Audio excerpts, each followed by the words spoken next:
pessoal, vamos então para a resolução da prova de Física do vestibular PUC 2018-1, a primeira edição do novo vestibular da PUC, onde eles tentaram integrar a matemática com física.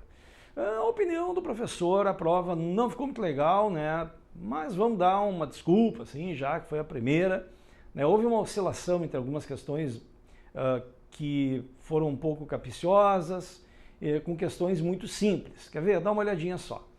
Aqui ele está utilizando bem, né? Ele começou bem a prova, né? Smartphone se tornou uma ferramenta de uso diário, né? Para os mais variados fins. E aqui ele está utilizando a mobilidade urbana, né? Está falando a realidade aí de Uber, Cabify, 99, né? Aplicativos que oferecem transporte de passageiros.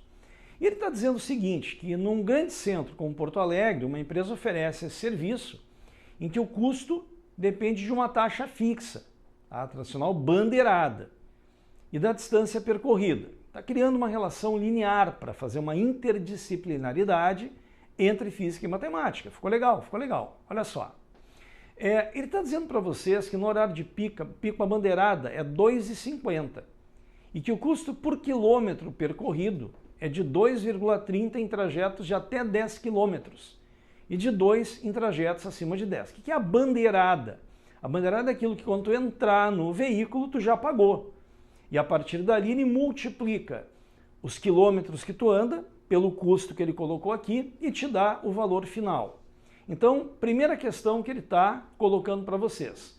Considerando os dados indicados no texto, num trajeto realizado com velocidade escalar média de 33 km por hora e com duração de 20 minutos em um horário de pico, isso vai custar quanto? Bom, se eu estou falando de horário de pico, eu estou falando do 2,3 por quilômetro rodado, perfeito? Só para a gente lembrar. O meu preço vai ser o quê? Vai ser um YAX mais B, a bandeirada de 2,50 mais aquilo que tu vai ter andado. Então, para a gente poder definir o preço, a gente vai pegar uma função linear. O que eu vou pagar é a bandeirada de 2,50 mais aquilo que eu vou andar, ou seja, ele está falando em horário de pico até 10 km 2,3 e trajetos acima de 10 km R$ 2,00. Temos que saber quantos quilômetros a gente andou.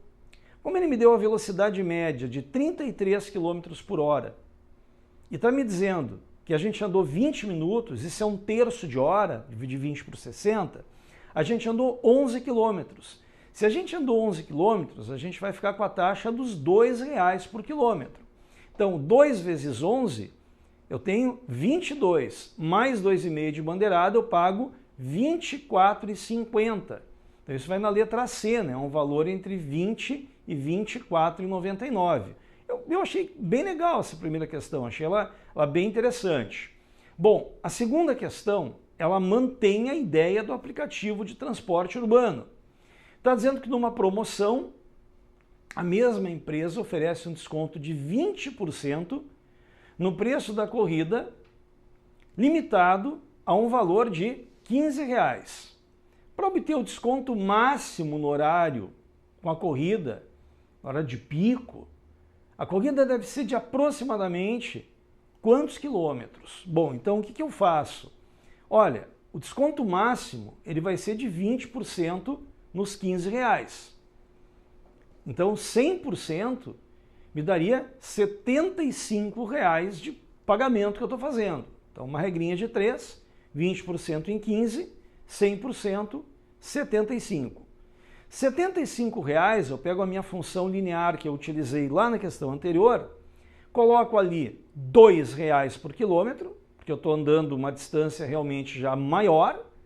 Aqui a distância que eu vou percorrer, e aqui eu tenho a bandeirada de 2,5. Eu vou ter que subtrair o 75 do 2,5 e chegar numa distância percorrida de 36,25 quilômetros, que vai estar aproximadamente na letra B de Brasil. Então ele conseguiu, nessas duas primeiras questões, trabalhar a matemática com a física e, do meu ponto de vista, de uma forma bem legal, bem interessante, e as duas primeiras questões elogiáveis. Bom, agora ele já não vai ser elogiado. Ele está contando toda uma história triste de que está havendo um movimento urbano onde as pessoas, durante o dia, saem das cidades do entorno de uma capital, vão para essa cidade trabalhar e à noite voltam para a sua cidade, tanto que algumas cidades são chamadas de cidade dormitório. E ele diz, mudando completamente o contexto da questão, o início da questão, ele não tem o cenário que ele criou para perguntar o que ele quer, ele não tem nada a ver, gente. Ele podia ter feito outra coisa, ele desvia a atenção do candidato. Achei a questão extremamente mal feita, viu, gente? Extremamente mal feita. Ele diz que uma criança está dentro de um vagão do trem, né? Ele contou toda essa história para chegar numa criança com um balão dentro do vagão do trem. E que esse balão está sendo sustentado pela criança. Bom, então é o seguinte, todo mundo aqui, se não foi na sua infância, não brincou com um balão, de segurar a cordinha, o balão ficar em cima, quando largava o balão ia embora, começava a chorar, sabe que se tiver um gás menos denso que o ar, como o hélio, dentro do balão, o balão sobe e eu seguro ele pela corda. O empuxo está levando ele para cima. Mas se eu tiver um balão com ar, ele desce, ele cai, né? Se um balão de uma festa de aniversário que tu encheu com ar cai do teto, ele vai para o chão. E ele está dizendo que a criança segurava o balão dentro do vagão e o vagão acelerou, manteve a velocidade constante e freou. O que o cara pensa? Olha, eu quando estou dentro do vagão e ele acelera, eu vou para trás. Quando ele tem velocidade constante, eu fico de boas. Quando ele freia, eu vou para frente. Só que tu é mais denso que o ar. E aí é que está a questão capciosa, que na minha opinião não tem a ver com a proposta da prova. Ele botou um pega-ratão, algo que é muito pouco falado. E não existe assim um motivo específico para um professor na escola que está dando leis de Newton tocar nesse assunto. É um detalhe muito específico. É que se o balão é menos denso que o ar, o que acontece? Quando o vagão acelera para frente, o ar que é mais denso que o hélio do balão vai para trás. E se ele vai para trás, ele empurra o balão para frente, como está na D. Quando a velocidade é constante, o balão, todo mundo fica em equilíbrio, ele fica em posição reta. E quando o vagão freia, o ar que é mais denso que o hélio do balão, por inércia vai para frente, preenche o espaço e joga o balão para trás. Completamente diferente do comportamento que tu tem. Dá uma olhada no experimento, ó. Aqui ele colocou junto com a cara do piá no banco de trás, é muito engraçado. Ele botou ali um balão com hélio dentro, tá? Simulou o que a gente está vendo na questão, e ele vai acelerar o carro para frente. E quando ele acelerar o carro para frente, tu vai ver exatamente o que eu te disse, ó, o balão vai para frente. Com velocidade constante ele equilibra, e quando ele freia, o balão vai para trás, que nem ele fez ali. Então, um videozinho do YouTube aí é fácil da gente conseguir enxergar o que na letra dele está propondo. E tem que mostrar no vídeo do YouTube, porque tiveram professores que até nem de física são, que divergiram da resposta da PUC. Né? Então é bom a gente mostrar, de repente o cara fala no vídeo isso e o cara diz, pô, tá louco, meu, esse careca aí tá mentindo, né? Tá louco? Não. Tá aí a experiência feita, né? Realmente, D de dado. E a primeira questão que eu não gostei da prova da PUC, se ele vai fazer uma questão de inércia, ele tem coisas muito mais práticas para cobrar, interessantes, como airbag, cinto de segurança, coisas úteis na vida das pessoas. Né? Eu não gostei da colocação dessa questão na prova. Bom, agora ele vai falar de uma questão também que, na minha opinião, foge completamente do contexto da prova. É uma questão que, se tem a tentativa de ser uma questão do Enem, seria uma questão do Enem fracassada. A questão é muito fácil. Ele está dizendo que o lixo produzido nas residências em todo o Brasil é recolhido diariamente e transportado para diferentes destinos. Claro, alguns são para reciclagem, outros são para lixões. Então, na cidade de Porto Alegre, o lixo orgânico é acomodado em caminhões que levam resíduos com uma densidade média de 250 kg por metro cúbico, até o município de Minas do Leão, aproximadamente 100 km da capital. Então lá tem um lixão, um local apropriado para receber esse resíduo. Aproximadamente 100 km de Porto Alegre está Minas do Leão, e Minas do Leão há um aterro sanitário e uma central de tratamento de resíduos, com capacidade estimada para receber 23 milhões de toneladas de resíduos e com operação prevista para os próximos 23 anos. E se eu te disser que o que ele falou até agora foi inútil, muito parecido com a questão do balão. E aí tu começa a entender por que eu comecei essa resolução criticando essa prova da PUC. Vamos ao que interessa. Com base nessas informações, se o lixo orgânico produzido pelo município de Porto Alegre fosse acomodado nos caminhões com uma densidade do que a atual, a massa de resíduos transportado pela viagem iria fazer o quê? E o custo por tonelada transportada iria fazer o quê? Gente, transportar o resíduo com densidade maior é, na realidade, o que já é feito. Porque quando um caminhão de lixo, mesmo aquele que recolhe individualmente nas residências, mais escasso em Porto Alegre, hoje a gente usa mais os containers, tá? Mas os dois caminhões, eles têm uma prensa hidráulica, que quando tu bota o lixo, de tanto em tanto, a prensa é acionada e compacta esse lixo, deixando praticamente nulo o espaço vazio, a presença de ar. Então isso aumenta a densidade do lixo, porque ele faz a massa de lixo por volume, por litro ou por metro cúbico ficar maior. E justamente por ter uma densidade maior, ele permite transportar uma massa de resíduos maior, o que vai representar um custo menor, que ele consegue botar mais volume. O volume do saco que ele está botando dentro do caminhão, ele compacta, na realidade ele leva mais massa no mesmo volume. Então a ideia de trabalhar densidade com relação massa-volume nesse parágrafo, cara, legal, uma questão de nível, pode-se dizer, simples, mas não há necessidade de fazer todo o trabalho, porque ele vai nos tempos de Enem mais antigo, onde o cara fazia o aluno perder um enorme de um tempo nas questões de física e o relevante estava no final. Não é assim que a gente tem que trabalhar uma questão. Avançando um pouco.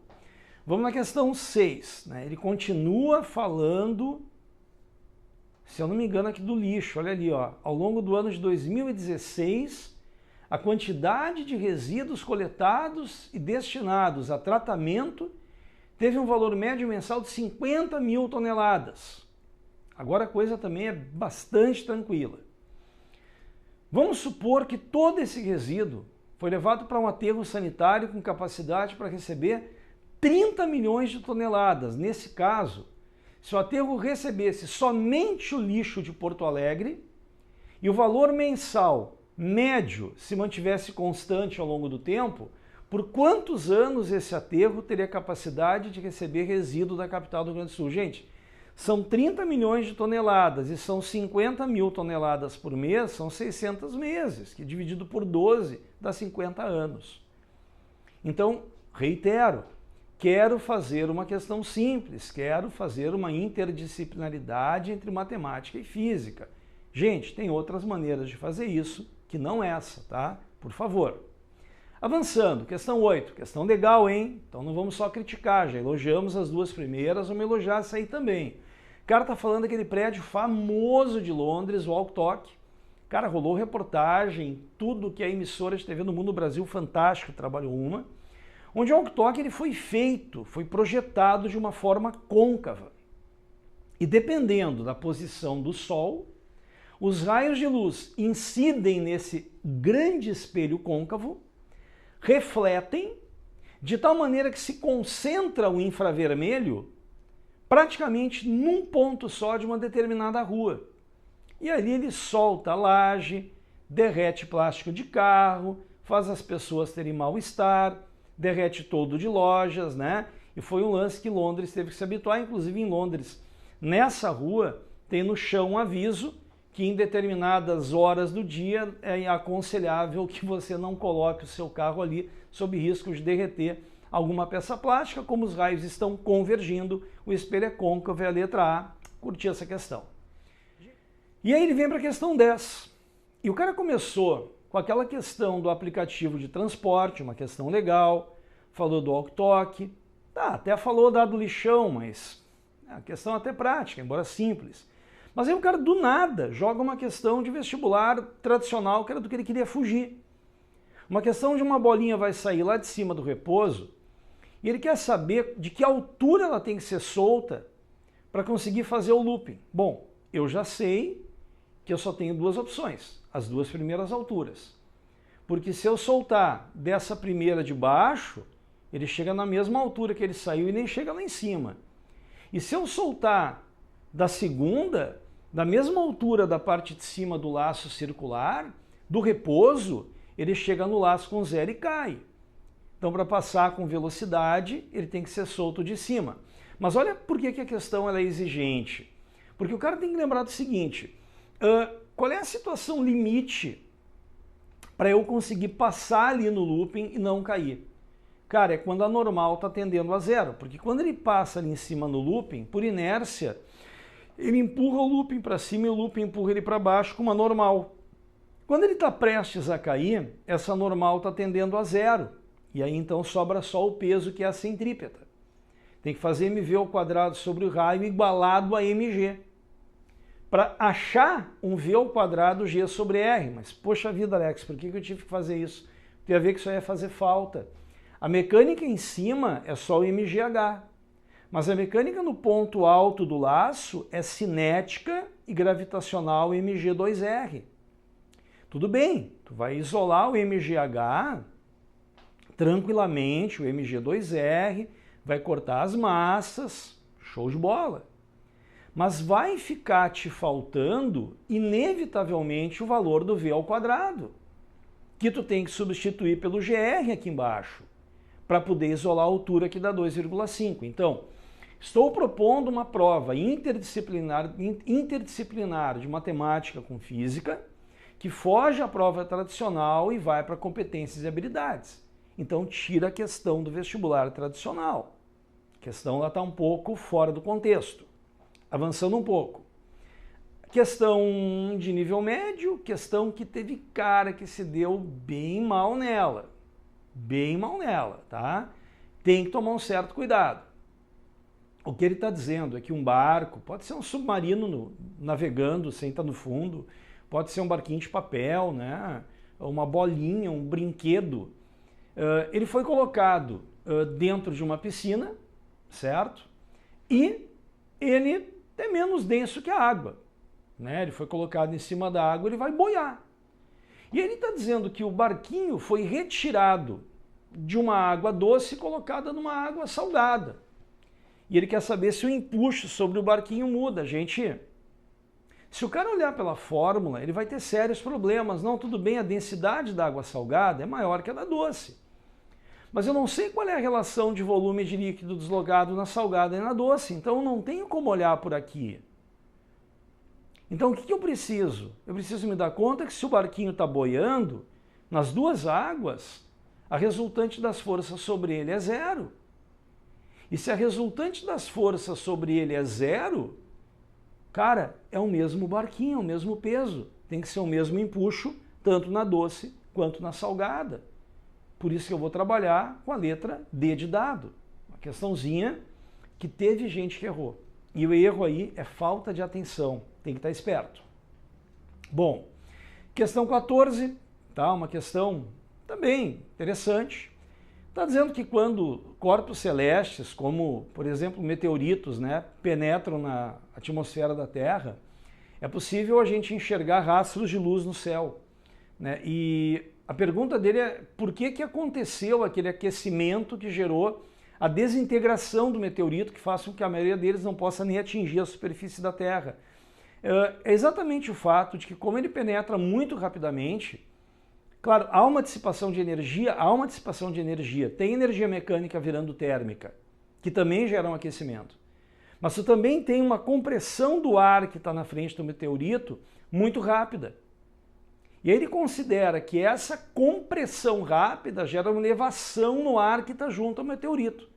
E uma compressão de um gás rápida gerando um aquecimento é uma compressão adiabática, que vai na letra B de Brasil. Já na questão de número 15, a gente tem algo bem interessante, que está super atual, né? Falando das lâmpadas incandescentes que tiveram a venda proibida no Brasil. E ele cita 3 tipos de lâmpada que estão no comércio: a halógena, bastante usada aí pelo pessoal da arquitetura, a fluorescente compacta, que já está sendo retirada até por questões poluentes, e a LED, que está entrando no lugar dela, que teve uma série de benefícios para a redução do preço e tem um grau de economia muito maior. Então o que ele está dizendo é comparando, olha interessante isso aí, gente, ó, comparando a relação, só a relação entre a vida média e o preço por unidade, a opção pelo uso de uma certa lâmpada acarretaria um custo quantas vezes maior do que a lâmpada de LED. Tem que fazer o teste das duas, olha só. A de LED tem uma vida média de 36 mil. O que eu fiz? Eu fui na halógena e dividi por 2.400, que é a vida útil dela. Seriam 15 lâmpadas ao custo de R$ 4,00 cada uma. Ixi, isso daria R$ 60, gente.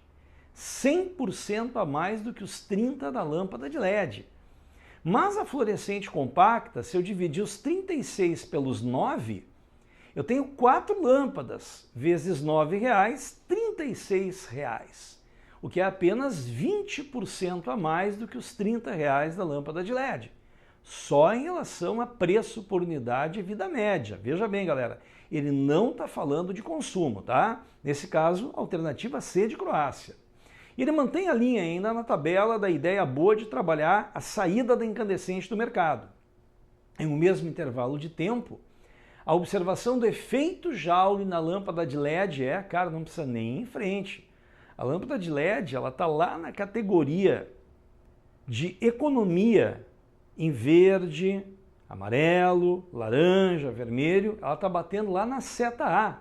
Ela tem um efeito Joule extremamente reduzido, por quê? Porque a maior parte da energia elétrica que ela consome vira luz, tendo um percentual muito pequeno dela virando calor. Ah, mas como é que eu ia saber disso, Alex? Ah, aí tem que ter bala na agulha, galera. Tem que ter conhecimento sobre lâmpadas, que eu estou colocando aqui para vocês. Então é aquele momento de dar uma pausada no vídeo e conhecer um pouquinho mais sobre uma lâmpada de LED, uma fluorescente compacta, uma lâmpada incandescente, das que foi retirada do mercado, dar uma lida com calma e depois voltar para a resolução.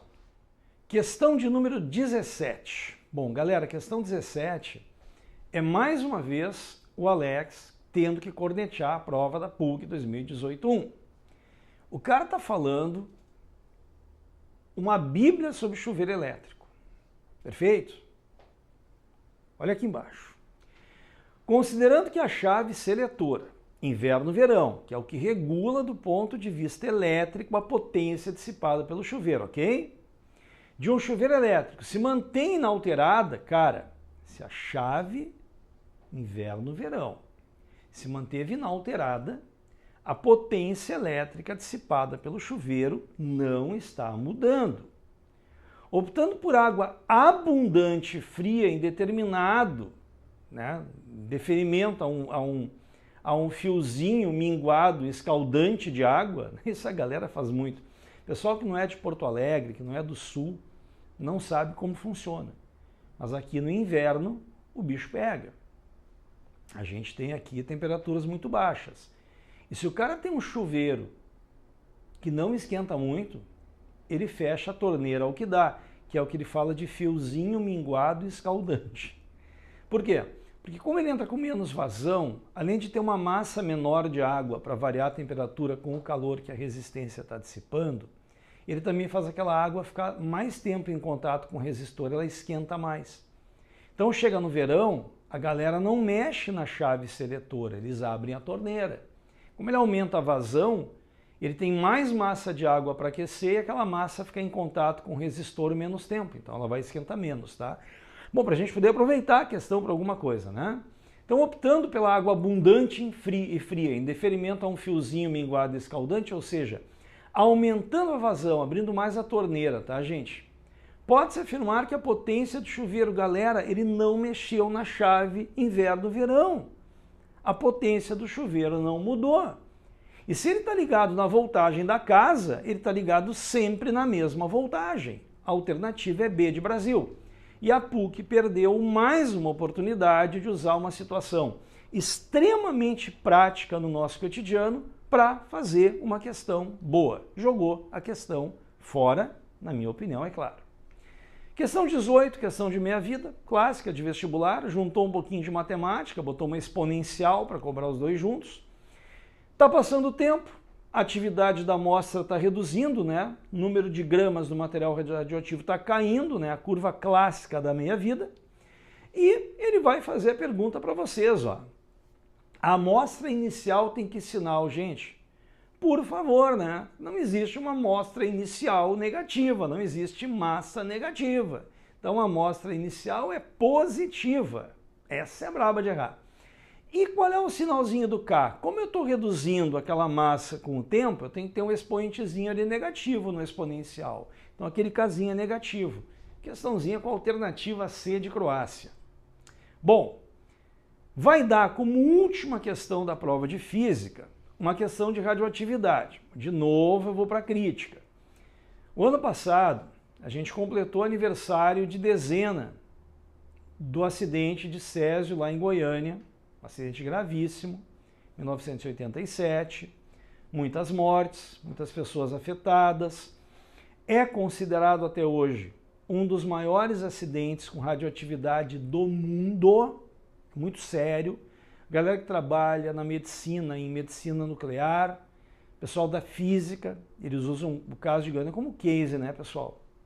Pessoal, ele está fazendo perguntas assim, super diretas sobre radiação de assertiva. Pô, meu amigo, pega o cenário de Goiânia e faz alguma questão vinculada a isso. Proteção radiológica, ou até pode cobrar um alfa, um beta e um gama lá dentro, mas utiliza um cenário que estava na tua frente ali. Essa é a crítica que a gente faz. Então, em relação ao alfa, beta e gama, todas têm massa? Claro que não, gama é uma onda eletromagnética, né? Então a gente não pode considerar que gama tenha massa. Alfa e beta tem, alfa tem uma massa relativa a 4, 2 prótons e 2 nêutrons, e beta, embora tenha uma massa desprezível, é a massa de um elétron. 2, apenas 2 têm carga. Realmente, né? A alfa e a beta, alfa positiva, beta negativa. Em geral, a radiação gama é que possui maior poder de penetração, com certeza, né? Em todo o espectro é que tem mais poder de penetração, fica a Dinamarca. Bom, o que a gente conclui dessa prova da PUC? A PUC se propôs a mudar o seu vestibular, não vi uma mudança boa, eu tenho um princípio, tá? Quando a gente quer inovar, a gente tem que saber o que vai entrar no lugar daquilo que a gente vai tirar. E não fazer teste, tá? A gente tem que ter uma certa certeza do que vai substituir o que a gente está tirando. Eu acho que o princípio da inovação tem que ser esse, tá? E a PUC tinha um modelo de prova que realmente tinha que ser trocado, ele já estava muito tradicional, ele já não estava mais acompanhando o modelo de outras provas como o Enem. Concordo plenamente, tinha que ser trocado. Mas eu acho que deveria ter se pensado melhor antes de efetuar a troca, porque a prova já estava ali há tantos anos, né, gente? Deixar ela mais um ano ou menos um ano para poder se criar um modelo de prova, um modelo de questões, né? Calibrar esse modelo de questão, avaliar com professores da própria instituição se esse modelo de questão estava legal, eu acho que poderia ter saído algo bem melhor. Eu não gostei dessa prova da PUC que a gente resolveu, a gente tem uma prova agora 2019-1 pela frente e a gente está torcendo muito que ela venha melhor do que essa aí. Forte abraço e até a próxima.